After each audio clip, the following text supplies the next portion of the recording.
అందరికీ హృదయపూర్వక నమస్కారాలు. ఫ్రెండ్స్, అందరూ వీడియో లాంచ్ చేసుకోండి. 40 డేస్ 40 మాస్టర్స్ అనే కార్యక్రమంలో ఈరోజు మనం 10వ రోజుకి చేరుకున్నాం. మనకి చెన్నై నుంచి సునీత జగదీష్ మేడం వచ్చారు. మేడం 20 సంవత్సరాల నుంచి ఎన్నో అద్భుతమైన సేవలు చేస్తున్నారు. తమిళనాడులో కోఆర్డినేటర్గా ఉంటూ, ట్రస్టీగా ఉంటూ మెగా పిరమిడ్లో భాగస్వాములయ్యారు. తమ అనుభవ జ్ఞానాన్ని ఈరోజు మనతో పంచుకుంటారు. Welcome madam, welcome.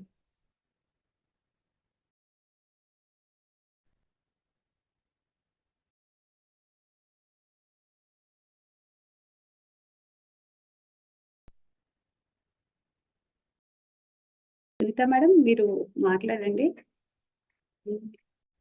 నమస్కారం. బానే ఉందా ఆడియో?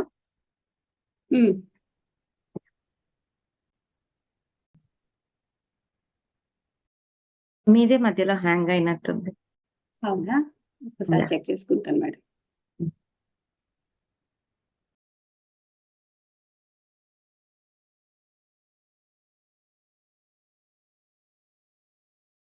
మీరు కంటిన్యూ చేయండి మేడం, నేను ఒకసారి చూసుకుని మళ్ళీ జాయిన్ అవుతాను. ముందుగా బ్రహ్మర్షి పితామహ పత్రిజీ గారికి ఆత్మపూర్వక ప్రణామాలు. ఇంత పొద్దున్నే మీరందరూ కూడా లేచి అద్భుతంగా ఈ ధ్యానంలో పాల్గొన్నందుకు మీ అందరికీ కృతజ్ఞతలు. సో పిఎంసి డిజిటల్ ఛానల్ వాళ్ళు కొత్త వాళ్ళకి ఈ ధ్యానాన్ని అందించాలని అద్భుతమైన ఈ కార్యక్రమాన్ని ప్రారంభించారు. సో ఎన్నో రకాలుగా మన పిఎంసి ఛానల్ ఎంత లక్షలాది మందికి ఈ జ్ఞానాన్ని అందించడానికి ప్రయత్నం చేస్తూనే ఉన్నారు. సో ధ్యానం అన్నది ఎంత గొప్పది, ఎంత సులభమైనది, ఎంత చక్కగా మన జీవితాన్ని మనం చక్కబెట్టుకోవడానికి మనకు దొరికిన ఒక కల్పవృక్షం అని చెప్పచ్చు, అద్భుత దీపం అని చెప్పచ్చు, అల్లావుద్దీన్ అద్భుత దీపం అని చెప్పచ్చు. అలాంటి ఒక సాధనని పత్రికారు మనకి అందించారు. దాన్ని చక్కగా మనం ఉపయోగించుకొని మన జీవితాన్ని మనం ఎలా జీవించాలి అనుకుంటున్నామో అలా జీవించడానికి దీన్ని ఒక టూల్ లాగా మనం ఉపయోగించుకోవాలి. సో ఫ్రెండ్స్, ఈరోజు ధ్యానం మన అందరము కూడా ధ్యాన సాధనకి వచ్చాము. ధ్యానం అంటే ఏంటో తెలుసుకుంటూ ఉన్నాం కొద్దిగా. ఈ 40 రోజుల్లో 40 మంది మాస్టర్స్ కూడా ఈ ధ్యానం గురించే మనకి ఎంతో చక్కగా వాళ్ళ ఉన్నది ఒక్కటే ధ్యానం, శ్వాస మీద ధ్యాస.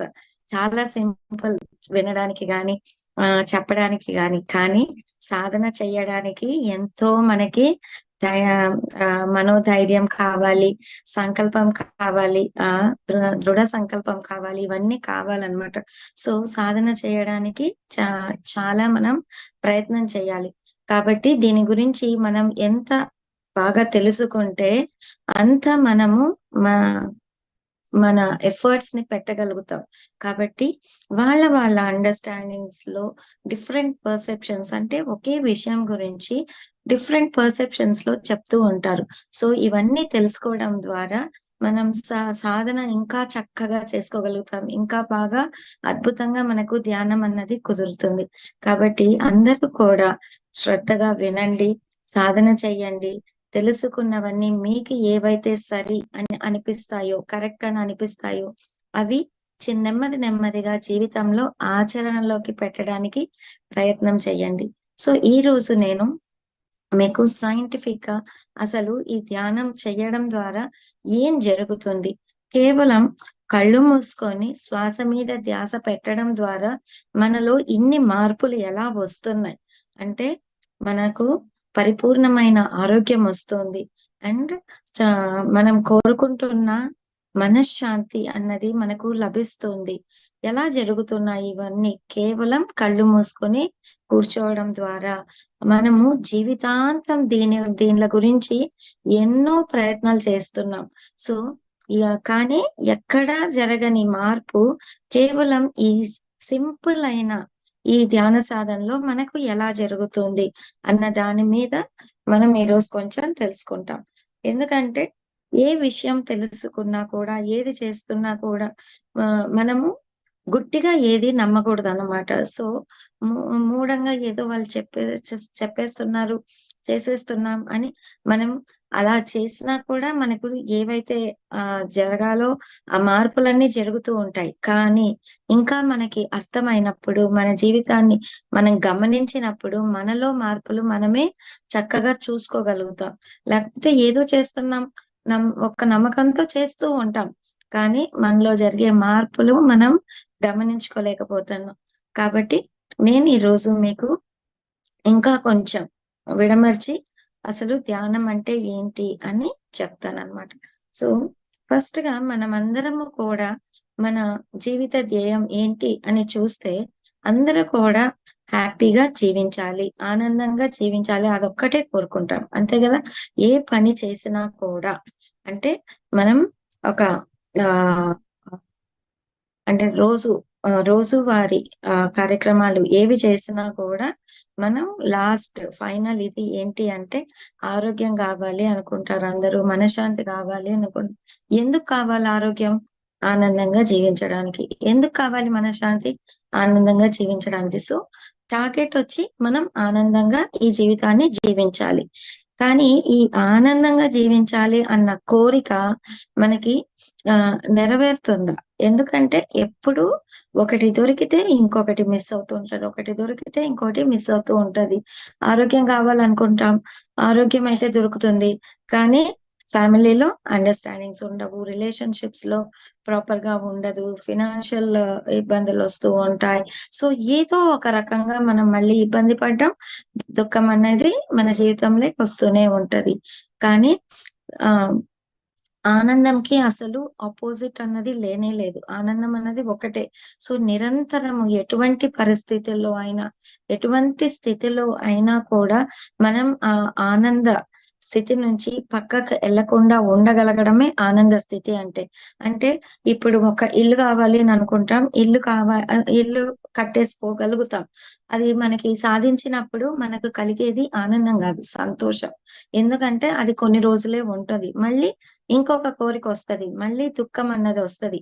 అలా ఈ రోజు ఉంటది, రేపు ఉండదు అనుకునేది సంతోషం అన్నమాట. కానీ ఆనందం అంటే ఏంటి అంటే ఏం ఉన్నా లేకపోయినా మనం హ్యాపీగా ఉండగలుగుతాం లోపల.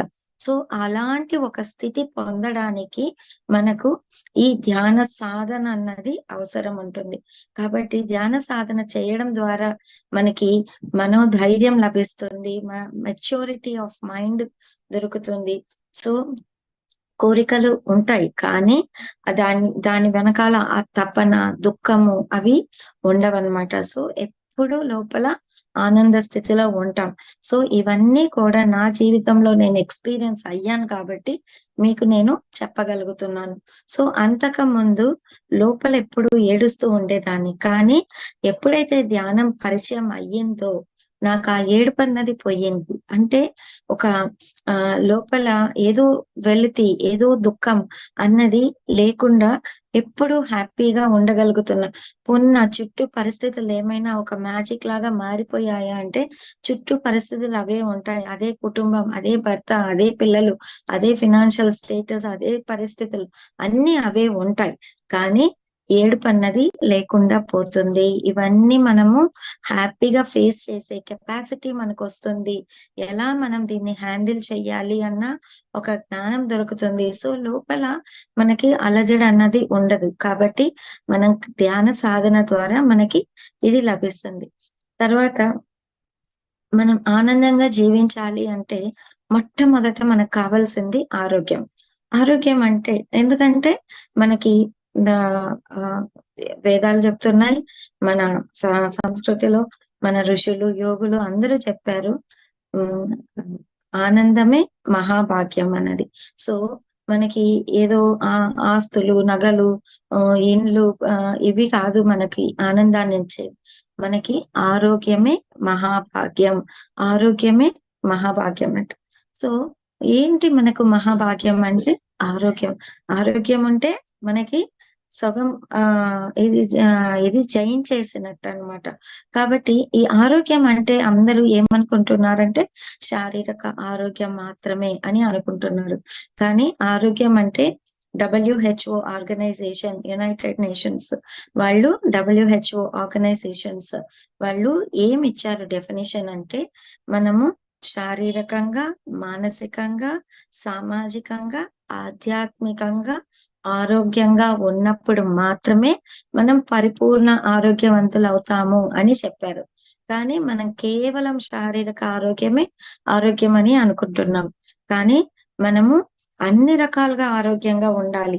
శారీరకంగా ఆరోగ్యంగా ఉండాలి, మానసికంగా ఆరోగ్యంగా ఉండాలి, సామాజికంగా ఆరోగ్యంగా ఉండాలి, అండ్ ఆధ్యాత్మికంగా ఆరోగ్యంగా ఉండాలి. సో మనకి శారీరక ఆరోగ్యం అంటే ఏమో తెలుసు. అంటే శరీరానికి ఏదో నొప్పులు వస్తాయి, వ్యాధులు వస్తాయి. మనకి దాని గురించి మనం ఎంతో ప్రయత్నం చేస్తూనే ఉంటాం. పొద్దున లేచినప్పటి నుంచి రాత్రి పడుకునేంత వరకు ఎన్నో ఎక్సర్సైజులు, వాకింగ్లు, డైటింగ్లు, ఇది తినొచ్చు, ఇది తినకూడదు, ఇలా ఉండాలి. ఎన్నో మనకు తెలిసిన పరిధిలో ఏవైతే మనకు తెలుసో వాటినంతా కూడా మనం పాటిస్తూ ఉంటాం అన్నమాట. కాబట్టి శారీరక ఆరోగ్యం గురించి ఎంతో శ్రద్ధను మనం వహిస్తున్నాం. అండ్ మనకి ఎన్నో తెలుసు. ఇవేవి మన దగ్గర మనం చేయకపోయినా డాక్టర్లు ఉన్నారు, వాళ్ళ దగ్గరికి వెళ్తే మనకి నయం అవుతది అని డాక్టర్ల దగ్గరికి పరిగెడుతున్నాం. ఇంకా అది కూడా లేదంటే లాస్ట్ లో దేవుడా నువ్వే దిక్కు అని మనం చెప్పేసుకుంటున్నాం. కాబట్టి కానీ దాని గురించి ఆలోచిస్తున్నాం, ప్రయత్నం చేస్తున్నాం. దాని గురించి మనకి కొద్దిగా జ్ఞానం ఉంది, చేస్తున్నాం. తర్వాత సామాజిక ఆరోగ్యం గురించి కూడా మనకి తెలుసు. అంటే మనం ఇలా ఉంటేనే సమాజం మనల్ని యాక్సెప్ట్ చేస్తుంది. సమాజంలో మనం ఒకరిగా ఉండాలంటే మన క్యారెక్టర్ ఇలా ఉండాలి, మన బుద్ధి ఇలా ఉండాలి, మనం సో ఇవన్నీ కూడా మనం ఆలోచిస్తున్నాం. దానికి తగినట్లు మనం జీవితంలో కొన్ని పాటిస్తున్నాం అన్నమాట. సో సామాజిక ఆరోగ్యం గురించి కూడా మనకు తెలుసు. దాని గురించిన శ్రద్ధ కూడా మనం వహిస్తున్నాం, ప్రయత్నాలు చేస్తున్నాం. సో అవన్నీ కంప్లీట్ గా సాధిస్తున్నామా అంటే లేదు, కానీ కనీసం ప్రయత్నం చేస్తున్నాం. ఇవి కావాలి అని మనకు తెలుస్తున్నాయి. అండ్ లాస్ట్ లో ఆధ్యాత్మిక ఆరోగ్యం అంటే దానము, ధర్మము, ఇవి మనకు తెలిసిన పరిధిలో మనం చేస్తున్నాం. మన ఆధ్యాత్మిక ఆరోగ్యం అంటే ఏమనుకుంటున్నామంటే భక్తి, మనం భగవంతుడి పైన చూపించే భక్తి, మనం చేసే ఆ పూజలు, పునస్కారాలు, ఇవి అని అనుకుంటున్నాం. కానీ అవన్నీ ఆధ్యాత్మికత కింద రావు.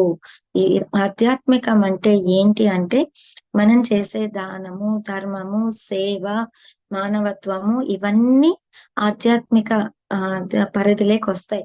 సో ఇవన్నీ కూడా మనకు తెలిసిన పరిధిలో మనము చేస్తున్నాము. దీని గురించి కూడా శ్రద్ధ వహిస్తున్నాము. మానవ సేవే మాధవ సేవ అని అనుకుంటున్నాం. సో అందుకు అవి కూడా మనము చేస్తున్నాం.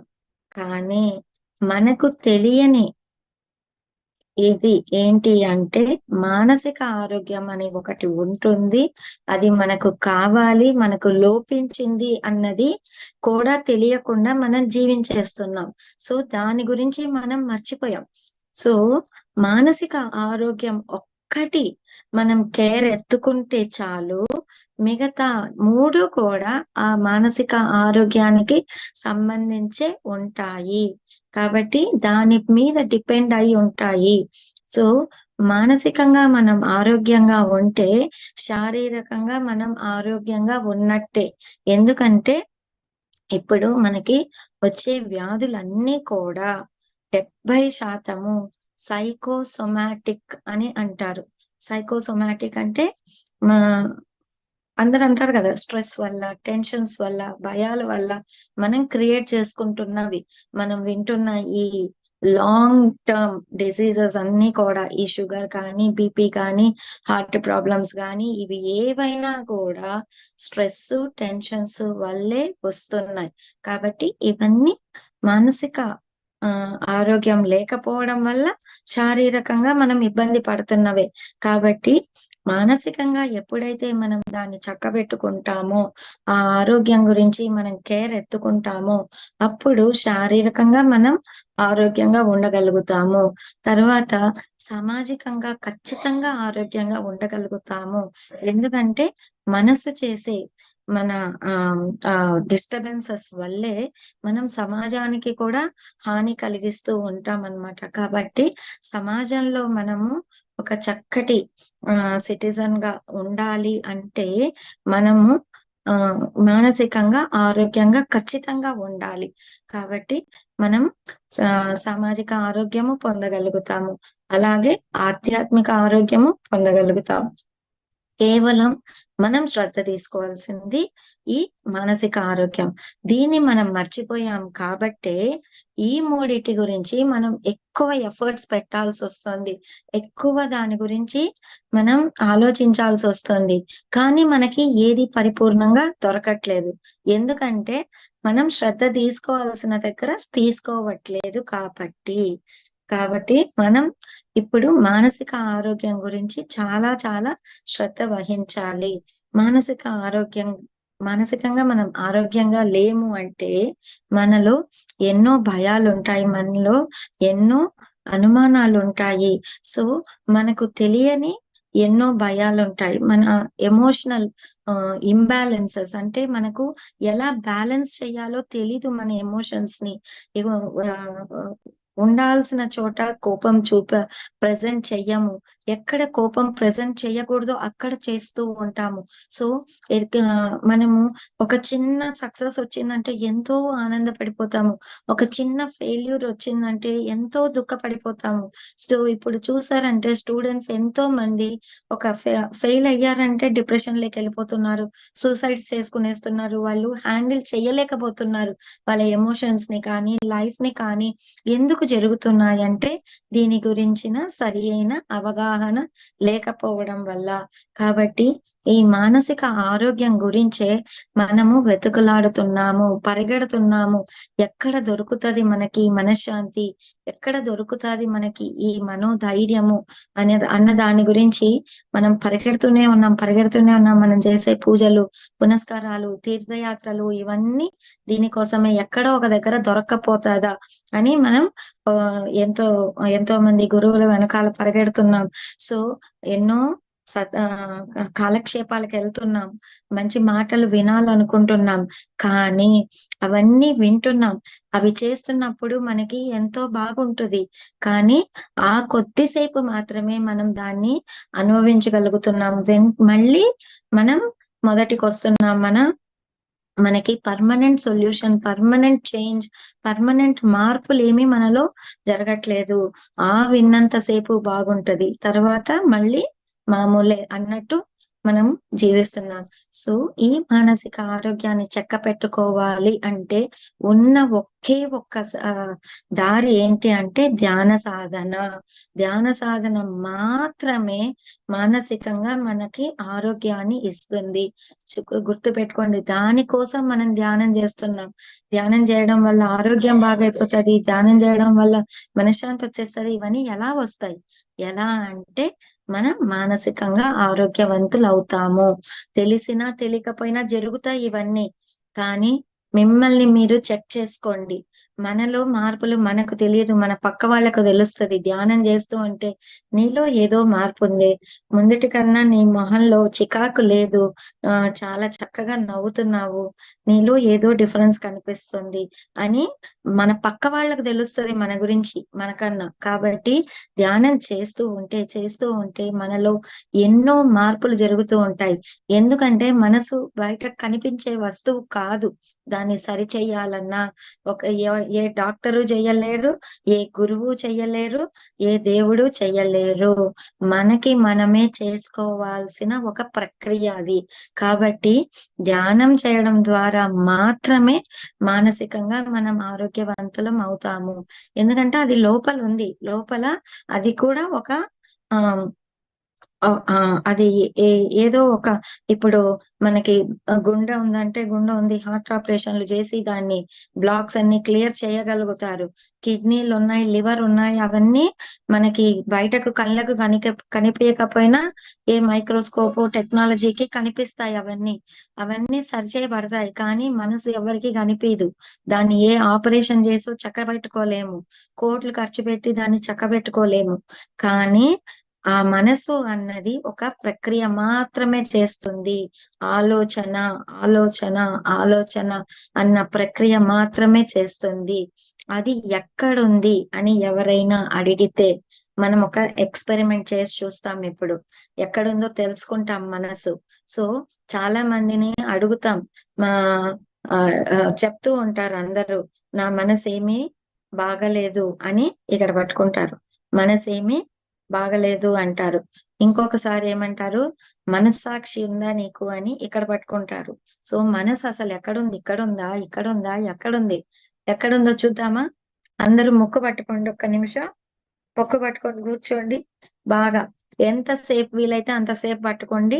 వీలు కానప్పుడు తీసేయండి. ముక్కు ఇలా పట్టుకొని ఆలోచించడానికి ప్రయత్నం చేయండి. ఏమైనా ఆలోచించడానికి ప్రయత్నం చేయండి.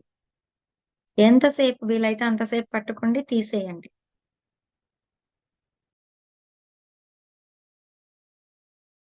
ఓకే మాస్టర్, తీసేద్దాం. సో ఏమైనా ఆలోచనలు వచ్చాయా మనకి? ఖచ్చితంగా రావు. ఎందుకంటే మనసు అన్నది మన శ్వాసతో కలిసి ఉంది. అవి రెండు ఏకమై ఉన్నాయి. సో మనకు మనసులో ఏ ఒక్క చిన్న డిస్టర్బెన్స్ జరిగినా కూడా, అంటే కోపం వచ్చినా, భయం వచ్చినా, లేకపోతే అనుమానం వచ్చినా, ఇంకా ఏం వచ్చినా కూడా మన శ్వాసలో మార్పులు జరుగుతాయి. సంతోషం వచ్చినా మనకు తెలియకుండానే మన శ్వాసలో మార్పులు జరుగుతాయి. సో మన మనసు, మన శ్వాస రెండు కలిసి ఏకమై ఉన్నాయి. మన శ్వాసతో కలిసి ప్రయాణం చేస్తుంది మనసు.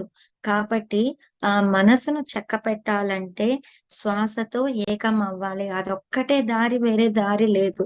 కాబట్టి శ్వాస మీద ధ్యాస పెట్టడం ద్వారా మన మనసులో జరుగుతున్న ఈ అలజడి, ఈ ఆలోచనల యొక్క పుట్ట అన్నది కొద్ది కొద్దిగా తగ్గి అది ఎంప్టీ అవుతుంది. అప్పుడు మనకి అన్ని ఏవైతే మనం కావాలనుకుంటున్నామో, కోరుకుంటున్నామో జీవితంలో అవన్నీ లభిస్తాయి. సో ధ్యానం అంటే ఏంటి అంటే శ్వాస మీద ధ్యాస అంతే. సో శ్వాస మీద ధ్యాస పెట్టడం ద్వారా ఏం జరుగుతుంది? చిత్తవృత్తి నిరోధం జరుగుతుంది. అంటే మన ఆలోచనలన్నీ వెళ్ళిపోతాయి. ఎందుకంటే మనం శ్వాసని ఎరుకతో గమనిస్తున్నాం కాబట్టి. ఎరుకతో గమనించినప్పుడు మాత్రమే అది జరుగుతుంది. శ్వాస ఎప్పుడు జరుగుతూనే ఉంటది, కానీ ఆలోచనలు తగ్గవు. ఎందుకంటే అక్కడ ఎరుక లేదు కాబట్టి. సో ఆత్మ యొక్క సహజ స్థితి ఏంటి అంటే ఎరుక. కాబట్టి ఎప్పుడు ఎరుకలో ఉంటుందన్నమాట. సో మనం ఎప్పుడైతే ఆ ఎరుకలో ఉంటామో ఆత్మకి కనెక్ట్ అయిపోతాము. కాబట్టి ఫ్రెండ్స్, ఇవన్నీ కూడా మనము మన జీవితంలో ధ్యానం వల్ల జరిగేటివి. వెనకాల సైంటిఫిక్ అప్రోచ్ ఇది, ఏదో మ్యాజిక్ కాదు. సో మనకి జీవితంలో మ్యాజిక్ జరగాలి అని అనుకుంటాం. కాబట్టి మ్యాజిక్ జరగాలి అంటే నువ్వు సాధన చెయ్యాలి. సాధన చేసినప్పుడు ఖచ్చితంగా ప్రతి నిమిషము మన జీవితంలో మిరాకిల్స్ చూస్తాం మనం. కాబట్టి మనం లాజికల్ మైండ్ వదిలేస్తాం. ఎలా జరుగుతుంది, ఎందుకు జరుగుతుంది, ఇది చేస్తే ఇదేంటి, అది చేస్తే అదేంటి, ఈ చక్రాలు యాక్టివేట్ అవుతాయా, ఇదవుతా, అందరూ బుర్ర పెట్టేస్తారు. ఏమి పెట్టాల్సిన అవసరం లేదు. మనం కేవలం సాధన చేసుకుంటూ పోతుంటే ఎప్పుడు ఏం జరగాలో మన జీవితంలో అన్ని చక్కగా దానంతట అది జరుగుతాయి. మనం ఒక సాక్షిలాగా ప్రతిరోజు ఈ రోజే నేను కొత్తగా ఫస్ట్ టైం ధ్యానంలో కూర్చుంటున్నాను అన్నట్టు మనం కూర్చొని ఆ రోజు మనకి ఆ ధ్యాన సాధనలో ఏమేం జరుగుతాయో జరిగేదాన్ని ఒక సాక్షిలాగా అబ్జర్వ్ చేస్తూ ఉండాలి. అంతే తప్పితే మనము ప్రతిరోజు ఆ రోజు అలా ఉన్నింది, ఈ రోజు లేదు. వాళ్ళ ఆ మాస్టర్ దగ్గర ధ్యానం చేసినప్పుడు చాలా బాగునింది, ఇప్పుడు లేదు. సో ప్రతిదీ లాజికల్ గా మనం బుర్ర పెట్టేసి దాన్ని మనం చేస్తూ ఉంటాం. అలా చేయాల్సిన అవసరమే లేదు. రోజు మనం చేయాల్సింది మన కోసం మనకు సమయాన్ని ఇచ్చి అరగంట చేస్తారా, గంట చేస్తారా, 2 గంటలు చేస్తారా, 3 గంటలు చేస్తారా మీ ఇష్టం. కానీ ఆ సమయాన్ని కేటాయించండి. కళ్ళు మూసుకొని కూర్చోండి. గుర్తొచ్చినప్పుడంతా శ్వాసను గమనించండి. ఇది చేస్తూ ఉంటే చాలు. ఏమేం జరగాలనో దానంతట అది జరుగుతూ ఉంటాయి. కాబట్టి మనము ధ్యాన సాధన గురించి ఎవరో చెప్తున్నారు, మనం వింటున్నాము, దాన్ని ప్రయత్నం చేస్తున్నాము, కళ్ళు మూసుకొని కూర్చుంటున్నాము అంటే ఇది మొదటిసారి కాదు ఫ్రెండ్స్ మనం ధ్యానం చేస్తున్నది. ఎన్నో జన్మల్లో మనం సాధన చేసి ఇప్పుడు మనం దాన్ని కంటిన్యూ చేస్తున్నాం. కాబట్టి ఎక్కడి దాకా ఆపామో తెలీదు, ఎక్కడి నుంచి కంటిన్యూ అవుతుందో తెలీదు. ఒకరొకరికి ఒక్కొక్కలాగా, కొంతమందికి కూర్చుంటానే థర్డ్ ఐ యాక్టివేట్ అయిపోతది. ఎన్నో చూసేస్తూ ఉంటారు. సో కానీ నాకు 5 నెలలు పట్టింది ఆ ఆలోచన రహిత స్థితి అంటే ఏంటో తెలుసుకోవడానికి. ఆలోచనలే వస్తూ ఉండింది. కానీ 5 నెలలు నిరంతర ప్రయత్నం. ఎందుకంటే ఇట్లాగా నేను మాస్టర్స్ దగ్గర వింటూ ఉన్నాను కాబట్టి నాకు ధ్యానం వల్ల మనకి మంచి జరుగుతుందని ఒక నమ్మకం వచ్చింది కాబట్టి ఇది మనం ఖచ్చితంగా చెయ్యాలి అన్న ఈ సంకల్పం నేను తీసుకున్నాను కాబట్టి రోజు కళ్ళు మూసుకొని మ్యూజిక్ పెట్టేసుకొని కళ్ళు మూసుకొని కూర్చునేదాన్ని. అంటే ఆలోచనలే వచ్చేవి. 5 నెలల తర్వాతే నాకు ఆలోచనల లేని స్థితి అన్నది నేను అనుభవంలోకి తెచ్చుకున్నాను. కాబట్టి సహనం ఉండాలి, ప్రయత్నం కంటిన్యూస్ గా చెయ్యాలి. ఖచ్చితంగా ఈ రోజు కాకపోతే రేపు కాకపోతే సంవత్సరం లేకపోతే ఒక జన్మ కూడా పట్టొచ్చు. కానీ సాధన అయితే చెయ్యాలి. మనకి నష్టమేముంది? మన కోసం మనం కొంచెం సమయం కేటాయిస్తున్నాం, డబ్బులు ఖర్చు పెడుతున్నామా, ఎక్కడికన్నా పరుగులు తీస్తున్నామా? ఏమీ లేదు. హాయిగా మన ఇంట్లో కూర్చొని మన కోసం మనం ఈ సమయాన్ని కూడా మనం కేటాయించలేకపోతే ఇంకా ఏం చెయ్యగలుగుతాం మనం జీవితంలో? కాబట్టి మనం ఒక పట్టుదలతో మనం దీన్ని సాధన చెయ్యాలి. రోజు అందరూ అనుకుంటారు నాకు ఈ ప్రాబ్లం ఉంది కాబట్టి ధ్యానం చేస్తున్నాను. ఆ ప్రాబ్లం మనకి క్లియర్ అయిపోతే మళ్ళీ దాని మీద అంత శ్రద్ధ ఉండదు, వదిలేస్తారు. అలా కాకుండా ఏ ఒక్క దాని కోసమో కాకుండా మన కోసం మనం చెయ్యాలి అని. సో ఎన్ని రోజులు మనం ఆరోగ్యంగా ఉండాలి అనుకుంటాం? ఎన్ని రోజులు మనం ప్రశాంతంగా ఉండాలి అని అనుకుంటాం? ఎన్ని రోజులు మనం ఆనందంగా ఉండాలి అనుకుంటాం? అంటే జీవితాంతం కావాలి కదా ఇవన్నీ. సో జీవితాంతం చేయాల్సిన సాధన ఇది. మన ఆఖరి శ్వాస వరకు రోజు చేయాల్సిన సాధన ఇది. 24 గంటల్లో మన కోసం మనకు ఒక అరగంట, ఒక గంట సమయాన్ని కేటాయించి కళ్ళు మూసుకొని శ్వాస మీద ధ్యాస పెట్టడం ద్వారా ఇన్ని ప్రయోజనాలు, లక్షల ప్రయోజనాలు ఉన్నాయి. మనం కొన్నే చెప్పగలం కానీ చెప్పలేనివి చెప్పలేం అసలు. దాని వల్ల కలిగే ప్రయోజనాలు ఏంటివో. కాబట్టి మనము చేద్దాం, మన పిల్లలకి దీన్ని అందిస్తాం.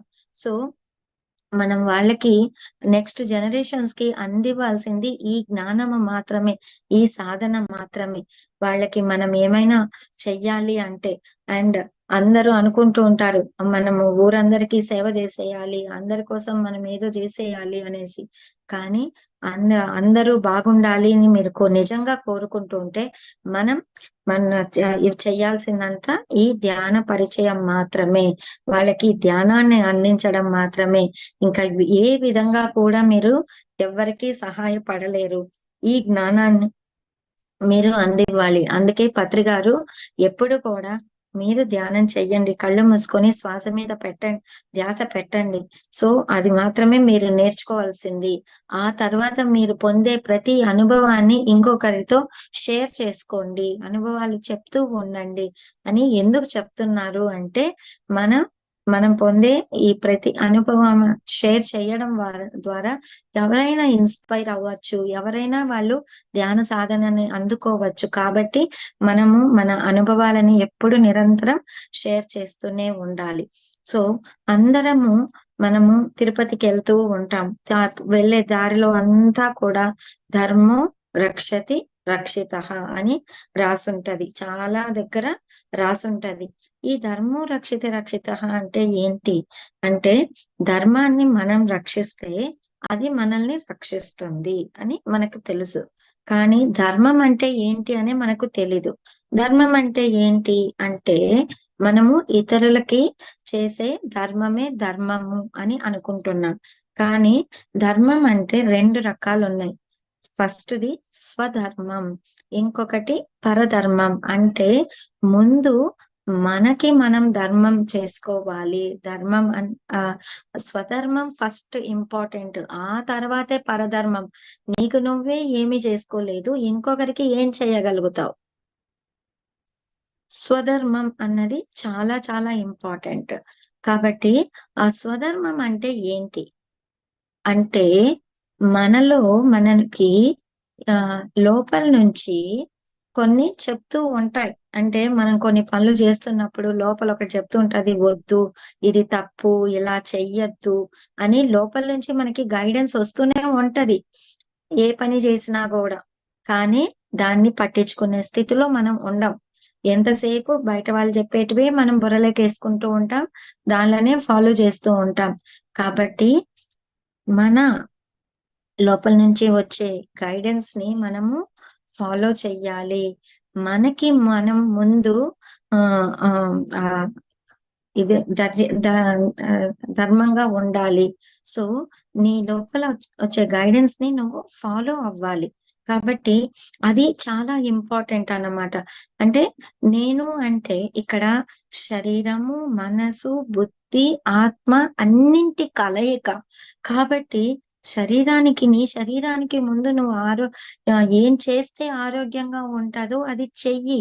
నీ మనసు ఏం చేస్తే బాగుంటదో అది చెయ్యి. నీ బుద్ధికి ఏం చేస్తే ఆ బుద్ధి వికసిస్తాదో అది చెయ్యి.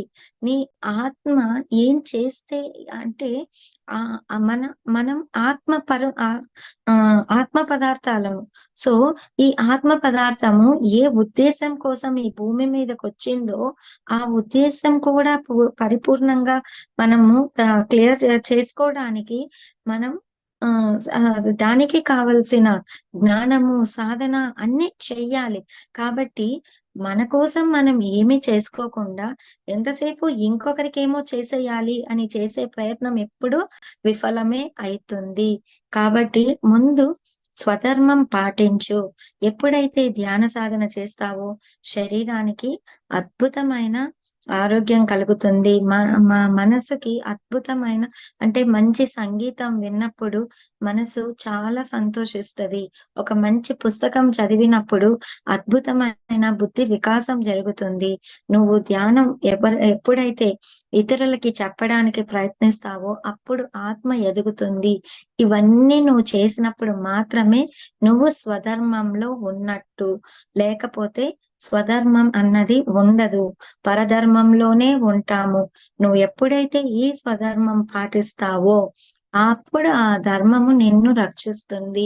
అదే మీనింగ్ అండి ధర్మో రక్షితః అన్న దానికి. కాబట్టి మనమందరము కూడా చక్కగా ధ్యాన సాధన చేస్తాం. సో ఇంకొక చిన్న కాన్సెప్ట్ చెప్తాను మీకు. సో మనము ధ్యానం చేసినప్పుడు ఏం జరుగుతుంది?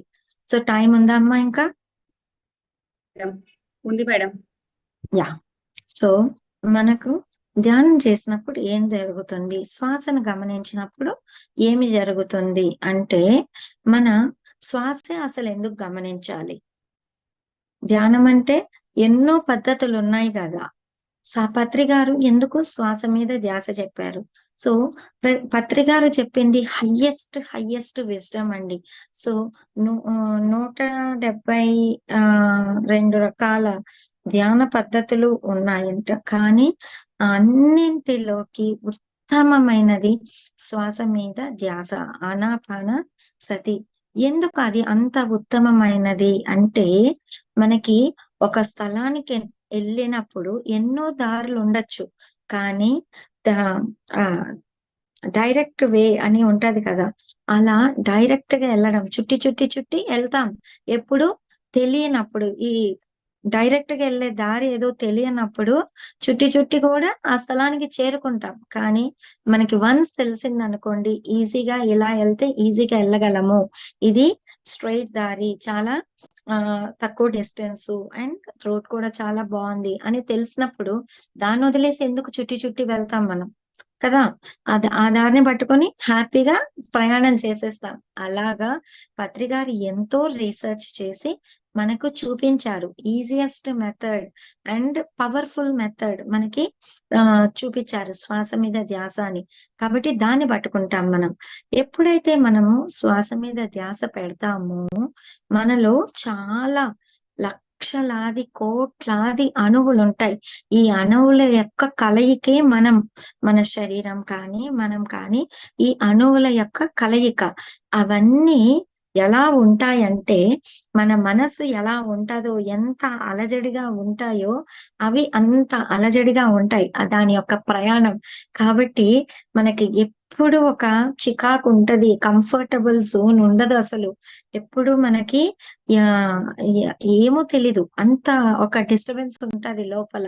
కానీ ఎప్పుడైతే ధ్యానం చేసి శ్వాస మీద మనం ధ్యాస పెడతామో, ఈ అణువులన్నీ చక్కగా ఒక పద్ధతిలో ప్రయాణం చేయడం మొదలుపెడతాయి. సో, మనకి ముందు శరీరం హాయిగా ఉంటది. మనసు హాయిగా ఉంటది. ఎలా జరుగుతది ఇది అంటే, ఈ అణువులన్నీ కూడా ఒక పద్ధతిలో ప్రయాణం చేస్తాయి. ఇప్పుడు ట్రాఫిక్ ఉందనుకోండి. ఎలా అంటే అలా పోతూ ఉంటే ఒక తోలే వాళ్ళకి ఎంత కన్‌ఫ్యూషన్ ఉంటది. ఎంత చికాకుంటది అసలు. ఏంటబ్బా ఇది ఎలా వెళ్ళాలో తెలీదు అని మనకసలు అర్థం కాదు కదా! అలా ఉంటది మన పరిస్థితి. కానీ ఆహ్, ఫారిన్ కంట్రీస్‌లో చూసారంటే ఒకే స్పీడ్‌లో ఎళ్తూ ఉంటాయి. అసలు డ్రైవింగే తెలియని వాళ్ళు కూడా డ్రైవ్ చేసేయొచ్చు చక్కగా. అలా ఒక పద్ధతిలో వెళ్తూ ఉంటాయి. ఒక డిసిప్లిన్‌లో వెళ్తూ ఉంటాయన్నమాట. అలా మన అణువులన్నీ కూడా ఒక డిసిప్లిన్డ్ ఇది తీసుకొని హ్యాపీగా ప్రయాణం చేస్తూ ఉంటాయి. కాబట్టి మనకి అంత అనేది ఇస్తుందన్నమాట. ఎప్పుడైతే ఈ శ్వాస మీద ధ్యాస మాత్రమే అలాంటి ఒక మార్పు మనలో తీసుకురాగలుగుతది. ఆ తర్వాత మన ఆలోచనలని కొద్దిగా తగ్గిస్తూ ఉంటది. చాలా మంది అంటూ ఉంటారు. నేను ఇన్ని నెలలుగా ధ్యానం చేస్తున్నానండి. కానీ ఇంకా ఆలోచనలొస్తూనే ఉన్నాయి. నేను ఇన్ని సంవత్సరాలుగా ధ్యానం చేస్తూ ఉన్నానండి. ఇంకా నాకు ఆలోచనలొస్తూనే ఉంటాయని. కానీ మనం ఒకటి గమనించాలి. మొట్టమొదటి రోజు మనం ధ్యానం చేసేటప్పుడు ఎగ్జాంపుల్ లాగా చెప్తున్నా మీకిది. నిమిషానికి ఒక 50 ఆలోచనలు వస్తూ ఉండొచ్చు. ఓకే. మనం సాధన చేసే కొద్దీ ఒక వారం రోజులు, 10 రోజుల తర్వాత నిమిషానికి 25 ఆలోచనలొస్తూ ఉంటాయి. అంటే మనకప్పుడు గూడా ఆలోచనలొస్తున్నాయనే అనిపిస్తది. కానీ 50-25కి తగ్గాయి. అలా మనం సాధన చేసే కొద్దీ ఆలోచనలన్నవి దాని యొక్క ప్రెషర్ అన్నది తగ్గుతూ వస్తుంది.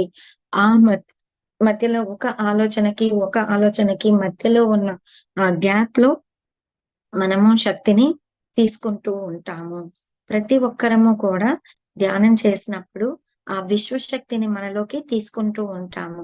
ఆ విశ్వశక్తి ఈ అందరికీ ఇక్కడ బ్రహ్మరంధ్రం అని ఉంటది.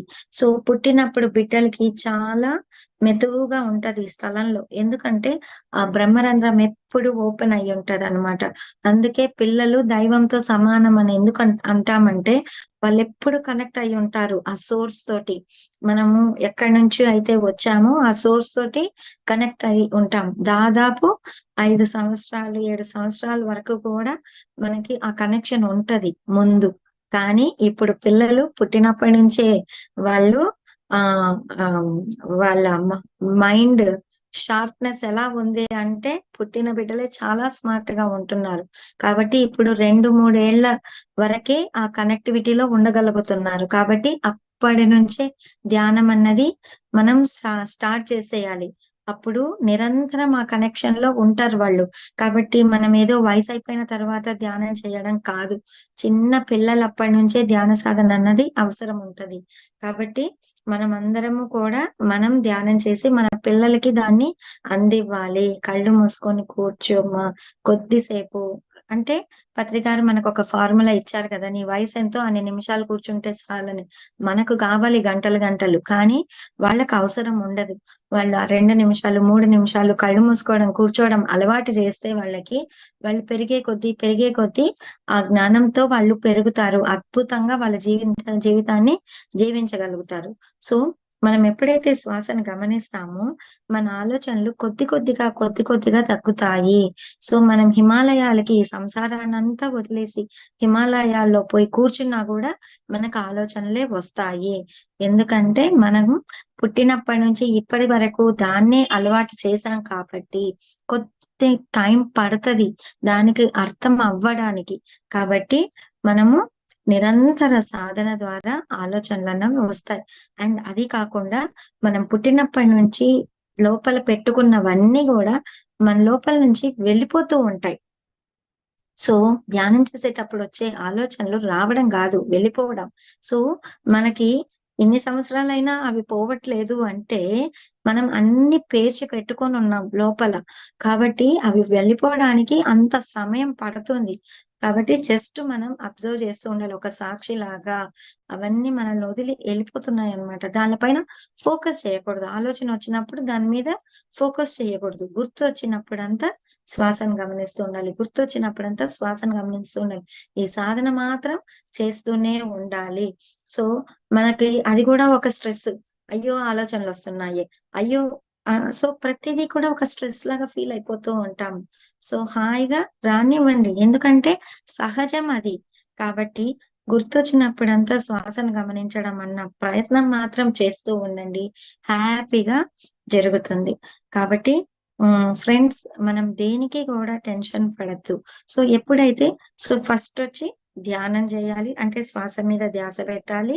రెండవది శ్వాస మీద ధ్యాస పెట్టినప్పుడు మనకు ఆలోచన రహిత స్థితి అన్నది కలుగుతుంది. అంటే 1 సెకండ్ ఉన్నా, 2 సెకండ్లున్నా, అక్కడక్కడ కొన్ని సెకండ్స్ ఉన్నా గూడా ఆలోచన రహిత స్థితి.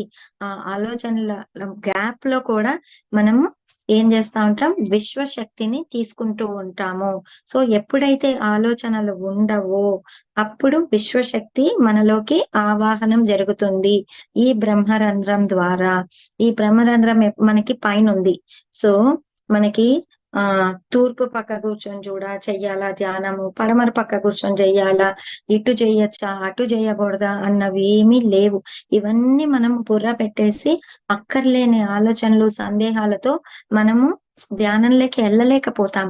కాబట్టి ఇవేమి చూడనక్కల ఎటైనా కూర్చోవచ్చు. కాబట్టి అది బ్రహ్మరంధ్రం అన్నది పైనుంటది. మనం పైనుంచి తీసుకుంటూ ఉంటాం ఎనర్జీ. కాబట్టి ఈ ధ్యానంకి ఎటైనా కూర్చోవచ్చనమాట.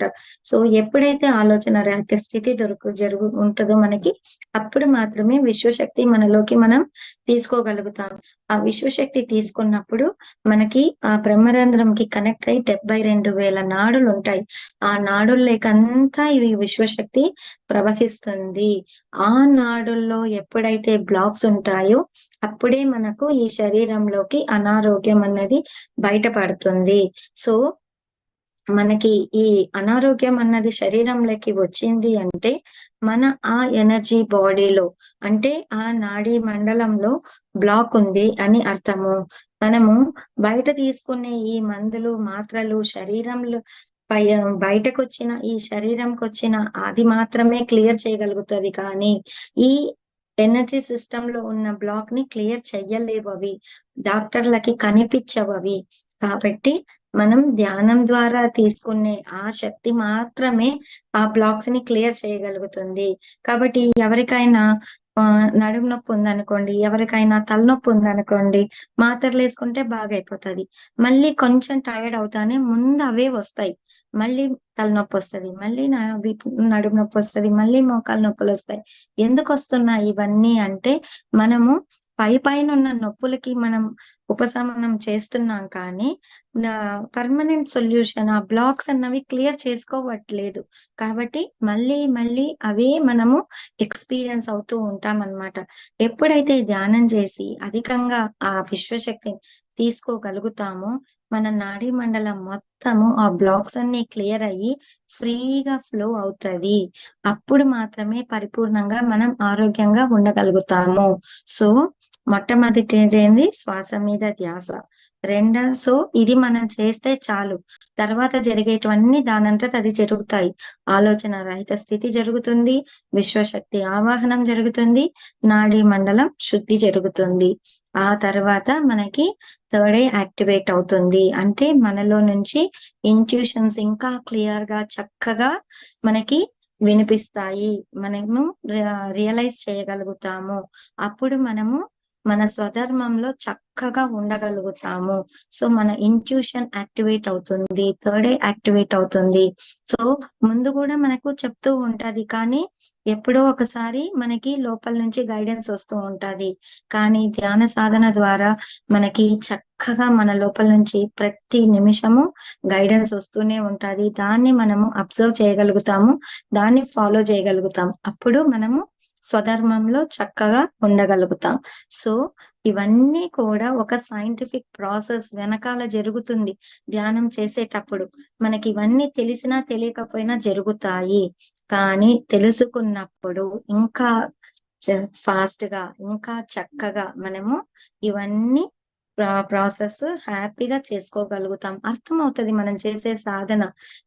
లేకపోతే గుడ్డిగా చేస్తూ ఉంటాం. ఇన్ని రోజులు చేస్తున్నాం కదా, మన పెద్దవాళ్ళు చెప్పారు గుడికి వెళ్ళండి, ప్రదక్షిణాలు చేయండి, మొక్కండి అని అవన్నీ ఎందుకు చేస్తున్నామో మనకే తెలీదు.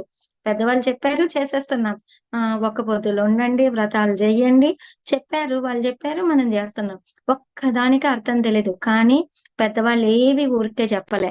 ప్రతి దాని వెనకాల ఒక సైంటిఫిక్ రీజన్ ఉంది. ఇవి మనకు తెలియదు కాబట్టి దాని యొక్క ఫలితము కూడా మనం పరిపూర్ణంగా దాన్ని తీసుకోలేం.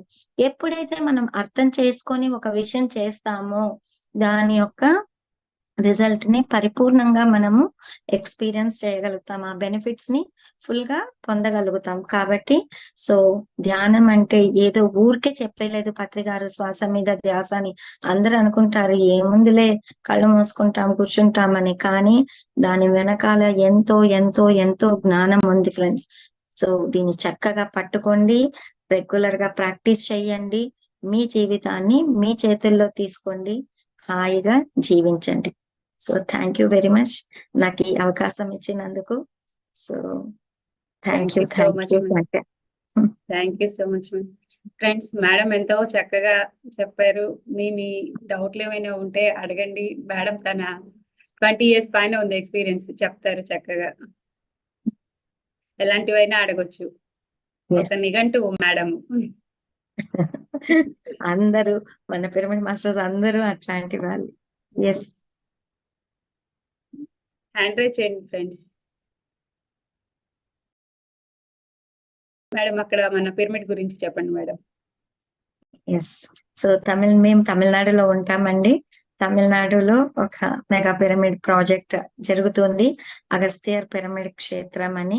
సో పత్రి గారు 2016-17 లో చెప్పారు ఇలాగా ఒక ప్లేస్ చూద్దాము అని. అంటే మేము ఎప్పటి నుంచో అడుగుతున్నాము, సార్ ఇంకా టైం ఉంది అని చెప్తూ ఉన్నారు. ఇంకా అప్పుడు మాకు చెప్పారు yes it is time now అని. సో అప్పుడు వెల్లూరు డిస్ట్రిక్ట్ లో కావాలి ప్లేస్ అన్నారు. సో మేము ఒక 10 places వెతికి సార్ కి చూపియాలి అని అనుకున్నాము. కానీ ఫస్ట్ తీసుకెళ్ళింది ఆ ప్లేస్ కి అన్నమాట. ఇప్పుడు ఉన్న అగస్త్యర్ పిరమిడ్ క్షేత్రం అన్న ప్లేస్. అది వెల్లూరు నుంచి ఒక 1 hour జర్నీ చేస్తే వస్తది. మేమందరం అందరం చెన్నైలో ఉండేవాళ్ళం. 3.5 hours ప్రయాణం చేస్తే గానీ మాకు ఆ ప్లేస్ రాదు. ఆ ప్లేస్‌కి తీసుకెళ్ళాం. సో, సార్ ఇది సెలెక్ట్ చెయ్యరని అనుకుని తీసుకెళ్ళాము. కానీ సార్ చూసిన వెంటనే చాలా హ్యాపీగా ఫీల్ అయిపోయారు. డాన్స్ చేస్తూ వచ్చారు. సో, ఇదే మనకు కావాల్సిన ప్లేస్ అని మేము చెప్తున్నాం సార్. ఇంకా 10 స్థలాలున్నాయి. చూసాక తర్వాత మనం సె సెలెక్ట్ చేస్తామంటే, లేదు లేదు madam, love at first sight అని చెప్పి ఆ ప్లేస్ సెలెక్ట్ చేశారు. సో, అద్భుతమైన ప్లేస్ అండి అది. ప్రతి ఒక్కరు చూడాల్సిన ప్లేసు. సో, మేము ఒక 17 ఏకర్స్ పర్చేస్ చేసి ఒక ట్రస్ట్ ఫార్మ్ చేసుకొని 17 ఏకర్స్ పర్చేస్ చేసి అక్కడ డెవలప్ చేస్తున్నాము. అక్కడ ఇప్పుడు 3 పిరమిడ్స్ వచ్చాయి. ఒకటి గణేష పిరమిడ్ అని 36x36 సైజ్ లో సార్ చెప్పారు. ఫస్ట్ గణేశుడు రావాలి, ఆ తర్వాతే అగస్త్యుడు వస్తాడు అని చెప్పారు. సో, అగస్త్యర్ పిరమిడ్ తర్వాత ఒక మెర్కబా కట్టాము 27x27. ఆ తర్వాత ఒకటి 40x40 పిరమిడ్ కట్టాము. ఇవన్నీ కూడా మూడు లెవెల్స్ లో ఉంటాయి. అది ఒక కొండల్లాగా అలా డిఫరెంట్ లెవెల్స్ లో ఉంటది ఆ ప్లేసు. ప్రకృతి పరంగా చాలా అందంగా బ్యూటిఫుల్ గా ఉంటది. సో 2017 నుంచి కూడా ఎన్నో అద్భుతమైన యజ్ఞాలు చేస్తున్నాం. అన్నదానం జరుగుతుంది, వర్క్ షాప్స్, మౌన ధ్యానాలు.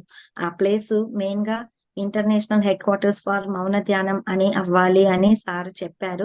కాబట్టి ఎక్కువ మౌన ధ్యానాలు జరుగుతూ ఉంటాయి అక్కడ. ప్రతి పౌర్ణమికి, అమావాస్యకి కూడా మౌన ధ్యానాలు జరుగుతూ ఉంటాయి. చాలా అద్భుతంగా ఉంటది. కాబట్టి ప్రతి ఒక్కరు తమిళనాడుకు వచ్చినప్పుడు ఆ ప్లేస్ ఖచ్చితంగా విజిట్ చేయాలి అని కోరుకుంటున్నాను. అలాగే ఇప్పుడు తిరువన్నామలై కూడా, అరుణాచలంలో కూడా మేము ప్రాజెక్ట్ చేస్తున్నాము. అక్కడ కూడా మన సెంటర్స్ ఉన్నాయి.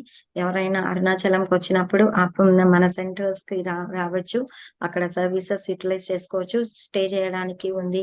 అక్కడ కూడా మనము అన్నదానం రెగ్యులర్ గా చేస్తూ ఉంటాము.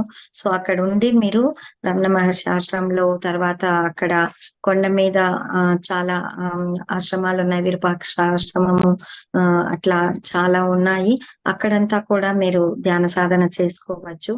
సో సాధన చేసుకోవడానికి, సేవ చేయడానికి చాలా అవకాశాలు ఉన్నాయి మన పిరమిడ్ స్పిరిచువల్ సొసైటీస్ లో. ఇలాంటి మెగా పిరమిడ్ ప్రాజెక్ట్స్ ఎన్నో జరుగుతూ ఉన్నాయి. కాబట్టి అన్నింటినీ విజిట్ చేయాలి. మేము ఆల్మోస్ట్ అన్ని పిరమిడ్స్ కి వెళ్తూ ఉంటాము. ఏ ఒక్క అవకాశంని మేము ఇది చేసుకోము. సో ప్రతి డిసెంబర్ లో కూడా ఒక 3 days యజ్ఞం చేస్తూ ఉంటాం ఇక్కడ. సో దానికి కూడా మీరందరూ తప్పకుండా రావాలి అని కోరుకుంటాను. ఆ ఇన్ఫర్మేషన్స్ అన్ని కూడా మనకి దీనిలో ఉంటాయి, మన వెబ్సైట్స్ లో గానీ, తర్వాత కాల్ సెంటర్స్ లో కూడా అంతా ఇస్తారు. సో మీరు తమిళనాడు వచ్చినప్పుడు తప్పకుండా విజిట్ చేయాలని కోరుకుంటున్నాను.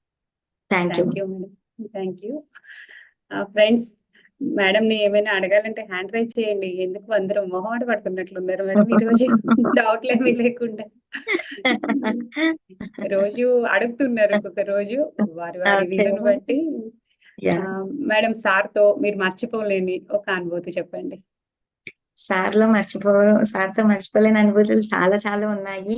కానీ మా అమ్మాయి పెళ్లి అయితే నేను ఖచ్చితంగా మెన్షన్ చెయ్యాలి. మా అమ్మాయి పెళ్లి సారు పక్కన కూర్చొని చేశారు. సో ఎప్పుడైతే పెళ్లి అని అంటే అమ్మాయి చదువు అయిపోయింది, MCA కంప్లీట్ చేసింది, జాబ్ కూడా చేయడం స్టార్ట్ చేసింది. ఇంకా మనం అలయన్స్ చూడాలి. మా ఇంట్లో అందరూ ఎప్పుడు కంప్లైంట్ చేస్తూ ఉంటారు అనమాట, నువ్వు ఎప్పుడు ఊర్ల మీద తిరుగుతూ ఉంటావు. అంటే నేను స్కూల్స్ నాకు 2 బ్రాంచెస్ స్కూల్స్ ఉండేటి. తర్వాత ఇట్లాగా మెడిటేషన్ పర్పస్ కోసము తమిళనాడు అంతా ట్రావెల్ చేసి ఎప్పుడు టీచ్ చేస్తూ ఉంటాను. అసలు పిల్లల గురించి నువ్వు ఇది తీసుకోవు, నీకు బాధ్యతలు ఉన్నాయి కదా, వాళ్ళకు పెళ్లిళ్ళు చేయాలి కదా, ఎలా చేస్తావు అని ఎప్పుడు వాళ్ళకి ఉండేదన్నమాట. అంటే ఫినాన్షియల్ గా కూడా పెద్దగా సౌండ్ గా ఉండమన్నమాట ఎప్పుడు. సో జీవితానికి సరిపడా ఉంటది అంతే, దాని మీద పెద్ద ధ్యాస కూడా ఉండదన్నమాట. సో ఎప్పుడు సర్వీస్ చేయాలని ఉండే, దానిలోనే హ్యాపీనెస్ ఉండేది. సో ఎలా చేస్తావు ఏమి అందరికీ క్వశ్చన్ ఉండేది. నేను అంటూ ఉండేదాన్ని, అవి ఎప్పుడు ఎలా జరగాలో జరుగుతాయి అని అంటూ ఉండేదాన్ని అనమాట. సో అలాగా ఇంకా చూడాలి అని అనుకునేటప్పుడు మా అమ్మాయి నాకు 2 years time mummy, at least 1 year time mummy, ఇప్పుడు దాని గురించి మాట్లాడద్దు అని అనేది. మనస నేనేం చెప్పేదానంటే, లేదు మా బాధ్యత ఉంది కాబట్టి మేము చూస్తూ ఉంటాం, మేము ప్రయత్నం చేస్తూ ఉంటాము. నువ్వు గట్టిగా సంకల్పం చేసుకో, నీకు సరైన వాళ్ళు రావాలి అని నువ్వు సంకల్పం పెట్టుకో, అది ఎప్పుడు జరగాలో జరుగుతది. అది మా రెస్పాన్సిబిలిటీ, మా పని మేము చేస్తామని అన్నాను. కానీ సో నా శివప్ప గారు ఫోన్ చేశారు. శివప్ప గారు మీ అందరికీ తెలిసే ఉంటారు. ఒకరోజు సడన్ గా ఫోన్ చేశారు. ఫోన్ చేసి ఇలాగా మేడం, మీ అమ్మాయికి ఏమన్నా చూడాలనుకున్నారా అంటే, సార్ ఎవరైనా ఉన్నారంటే, ఒక మెడిటేటర్ వాళ్ళ అబ్బాయికి చూస్తున్నారు, మీ అమ్మాయే గుర్తొచ్చింది అని అన్నారనమాట. సో వెంటనే సరే సార్, ఆ అమ్మాయితో మాట్లాడతాను అని చెప్పా. మా అమ్మాయికి చెప్తే ఇంకా తను ఏడుపు మొహం పెట్టేసింది. ఆ ఆ లేదు మమ్మీ, నాకు టైం కావాలి అని. నేను చెప్పాను, మెడిటేషన్ ఫ్యామిలీలో నుంచి దానంతటా అది మనకి ప్రపోజల్ వచ్చినప్పుడు మనం ప్రయత్నం చేయాలి. నువ్వు మాట్లాడి చూడు, నచ్చితేనే చేస్తాం, ఫోర్స్ ఏం లేదు కదా, మాట్లాడి చూడు అని చాలా కన్విన్స్ చేశాను. అంతే అన్నమాట. చాలా అని ఫోర్స్ చేయలేదు, కన్విన్స్ చేశాను. మాట్లాడడానికైతే ఒప్పుకునేది. సో మాట్లాడతాను అంతే అండి. ఫ్రైడే సార్ అడిగారు, సండే వాళ్ళని రమ్మని ఇంటికి రమ్మన్నాము. వాళ్ళిద్దరూ మాట్లాడుకున్నారు ఒక 40 మినిట్స్. అంతే అండి. బయట వచ్చింది ఇంత నవ్వు మొహం. ఎస్ ఎస్ ఎస్ అని అంటుందన్నమాట అమ్మాయి. అప్పటిదాకా నో నో నో అంటూ ఉండేది, ఇంకా ఎస్ ఎస్ అని అంటుంది. మాకు అర్థం కాలేదు ఏంటా ఈ కొంతసేపట్లో ఏం అర్థం అయిపోతుంది అంత మార్పు అని. కానీ ఆ అమ్మాయి చూసిన విధానము, ఆలోచించిన విధానము, ఆ మెచ్యూరిటీ. ఎందుకంటే మా పిల్లలు సెకండ్ స్టాండర్డ్ చదివేటప్పుడు మా పాప మేము ధ్యానంలోకి వచ్చాం. అప్పటి నుంచి వాళ్ళు కనెక్టెడ్ గానే ఉన్నారు మాతోటి. అన్ని ప్రోగ్రామ్స్ కి ట్రావెల్ చేయడం, పత్రిగారు మా ఇంటికి వచ్చినప్పుడు పత్రిగారితో కంప్లీట్ గా వాళ్ళు స్పెండ్ చేయడము చాలా ఇష్టం సార్ కి మా అమ్మాయి అంటే. సో అస్సలు ఏమి కమ్యూనికేషన్ ఉండదు వాళ్ళ మధ్యలో, జస్ట్ ఒక స్మైల్ ఉంటది. సో ఇంకా పోయేటప్పుడు ఎప్పుడు గట్టిగా హక్ చేసుకొని ముద్దులు పెడుతూనే ఉంటారు మా అమ్మాయికి చిన్నప్పటి నుంచి కూడా. సో నేను కుళ్ళుకునేదాన్ని. నేను కుళ్ళుకునేది చూసి ఇంకా కొంచెం ఎక్కువ చేస్తాడు ఆయన. సో అలా ఉండేది. సో ఇంకా ఎస్ అనేసింది. తర్వాత పత్రిగారు తిరుపతికి వస్తున్నారు ట్యూస్డే అని తెలిసింది. సరే సార్కి ఒక మాట మనం చెప్పాలి అని వెళ్ళామన్నమాట. సో సార్కి చెప్పాం, సార్ ఇలాగా శివప్ప గారి ప్రపోజల్ తీసుకొచ్చారు, పిల్లలిద్దరు మాట్లాడుకొని ఎస్ అంటున్నారు అంటే, సార్ ఎస్ మేడం ప్రొసీడ్ అన్నారు. అప్పుడే ఇంకా సార్ ముందర మాలలు మార్పించి జస్ట్ ఒక చిన్న కన్ఫర్మేషన్ లాగా చేసుకున్నాం. అప్పుడు సారు మా అమ్మాయితో చెప్తున్నారు అనమాట, నువ్వు డెసిషన్ ఎత్తుకున్నావు, సో నువ్వే రెస్పాన్సిబుల్ నీ లైఫ్ కి అని చెప్తున్నారు.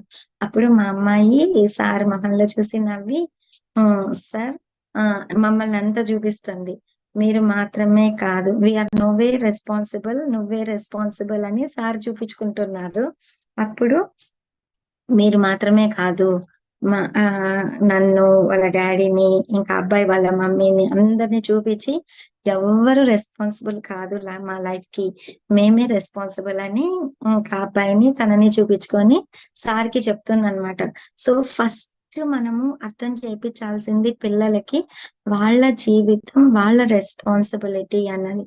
సో వాళ్ళకి ఆ డెసిషన్ తీసుకునే ఇది మనం ఇవ్వాలి. అన్ని మనమే డెసిషన్స్ ఎత్తేసి చెప్పినప్పుడు నీ వల్ల అని వాళ్ళు ఫిక్స్ అయిపోయారంటే వాళ్ళ జీవితాన్ని వాళ్ళు ఫేస్ చేయడానికి రెడీగా ఉండరు.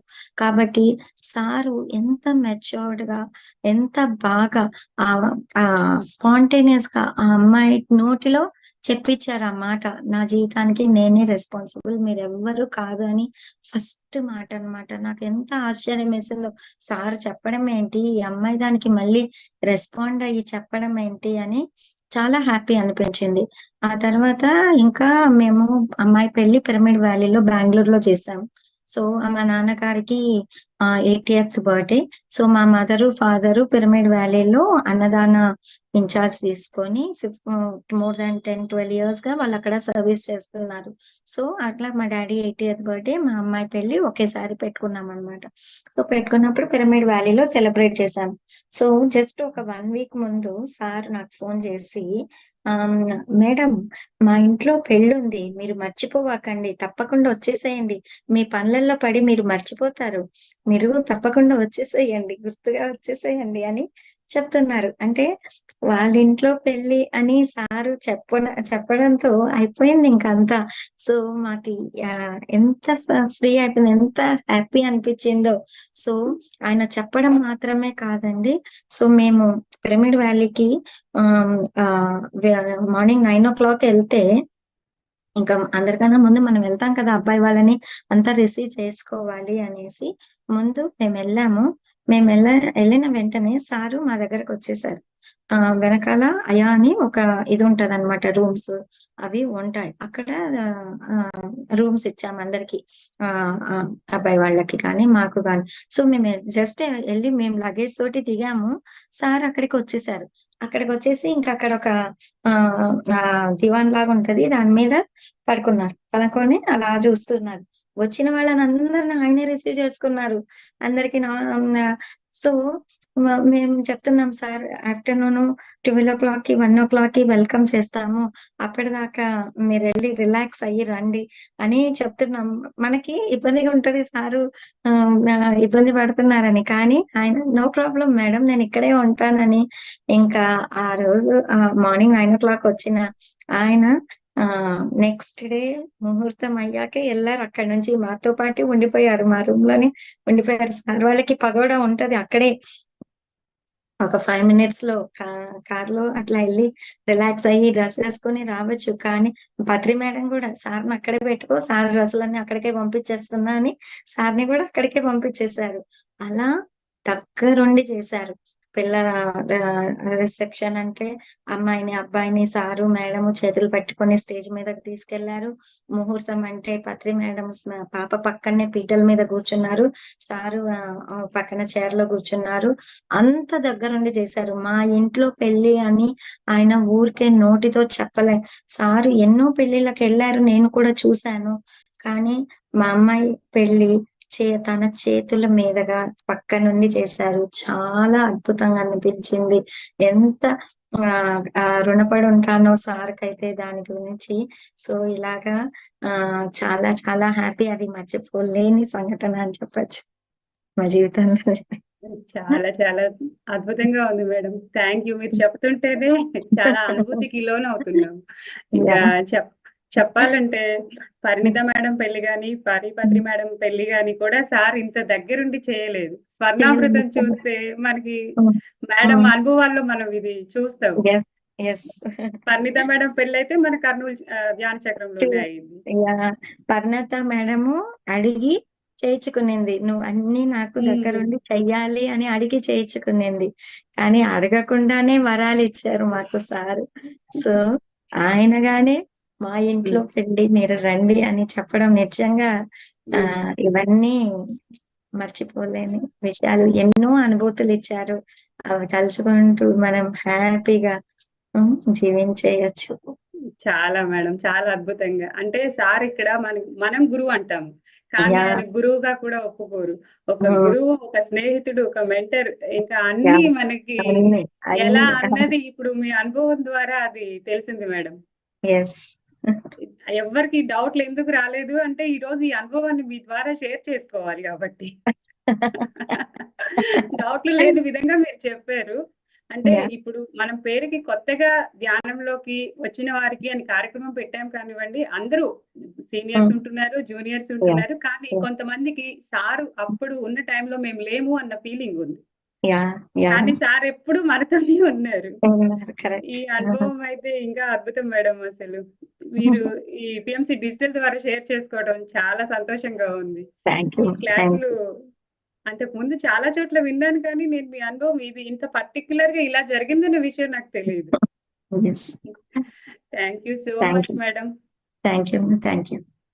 ఫ్రెండ్స్, మన గురువు గారు ఇంత అద్భుతమైన అవకాశాలు ఎన్నో ఎన్నో ఇస్తున్నారు. మేడంని సార్తో అనుభవాలు చెప్పమంటే గంట కూడా సరిపోదు. ఒక రోజంతా అయినా కానీ చాలా ఉన్నాయి. కానీ మనకి సమయం కూడా కాబట్టి దాన్ని మనం చూసుకుంటున్నాము. స్వర్ణమాల అమ్మతో, మేడంతో, సార్తో, ఇంకా అసలు మన పిఎస్ఎస్ఎంలో ప్రతి ఒక్క మాస్టర్‌కి ప్రతి ఒక్కరితో అనుబంధం ఉంటుంది. యాహ్! ఆత్మ బంధువులు మన కుటుంబం కన్నా ఎక్కువగా ఫీల్ అవుతుంటాం కాబట్టి, ఈ సార్ Yes. అలా దగ్గరుండి ఎంతో మందికి చేశారు. వాళ్ళలో మీ పాప కూడా ఒకళ్ళు. Yeah! Yeah! Thank you madam. మనకి థాంక్ యూ. ఈ అద్భుతమైన అవకాశాన్ని ఇచ్చినటువంటి మన గురుదేవులు బ్రహ్మర్షి పితామహ పత్రిజీకి, అమ్మ స్వర్ణమాల పత్రిజీకి మరొక్కసారి హృదయపూర్వక ధన్యవాదాలు. ఫ్రెండ్స్, అందరూ పిఎంసి డిజిటల్ ని చూడండి, లైక్ చేయండి, షేర్ చేయండి, సబ్స్క్రైబ్ చేయండి, బెల్ ఐకాన్ నొక్కండి. అప్పుడు అందరికీ తెలుస్తుంది. వసంతి మేడం ఏదో ఆ, చెప్తుంది. ఒక్క నిమిషం మేడం అన్మ్యూట్ చేసుకొని చెప్పాలి. అన్మ్యూట్ చేసుకొని చెప్పాలి. సార్తో ఉన్న అనుభవాలు చెప్పడానికి అనుకుంటాను. ఒక్క నిమిషం అమ్మ, హ్యాండ్ రైజ్ చేయండి, నేను మీకు అన్మ్యూట్ ఇచ్చేస్తాను. వీడియో ఆన్ చేస్తారు చూడండి. చూస్తుంది.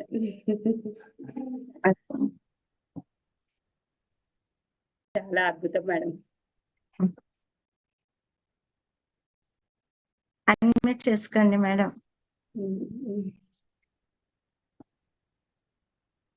హ్యాండ్ రైజ్ చేస్తారు. వల్ల ఒక్కొక్కసారి ఓకే మాట్లాడండి. మేడం, చాలా హ్యాపీగా చెప్పారు. గురువు గారు మళ్ళీ ఇక్కడికి తీసుకొచ్చారు మీరు క్లాస్ లోకి, చాలా అద్భుతంగా ఉంది. థ్యాంక్ యూ సో గురువు మచ్. గారు వచ్చారు అంటేనే నాకు ఒక ఎనర్జీ పెరుగుద్ది అనమాట.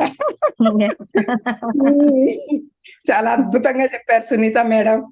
థ్యాంక్ యూ మా. Thank you so much. Me work మాత్రం నేను చేస్తాను, సమయం పట్టుద్ది, అది ఇంకే అర్థం అవుతుంది అంతే. No problem madam. మీ ఎనర్జీ చాలు మాకు. ప్రతి ఒక్కరు మీ ఎనర్జీని మీ ఆలోచనలో పెట్టండి. సో అరుణాచలంలో కూడా పెద్ద పిరమిడ్ రాబోతుంది. తప్పకుండా అయిపోతుంది, అది హ్యాపీగా అయిపోతుంది. ఇన్ని అవ్వంగా అది అవ్వా ఏంటి, ఆయనే చేయించుకుంటాడు అందరితోటి. కరెక్ట్. థ్యాంక్ యూ అమ్మా. Thank you. Okay madam, zoom లో అయినా చూశాను మిమ్మల్ని. Thank you. Thank you masters. Bye. Bye అమ్మా. రేపు మరలా ఉదయం 5 గంటలకి మళ్ళా కలుద్దాం. అందరికి మరొకసారి హృదయపూర్వక నమస్కారాలు. Thank you.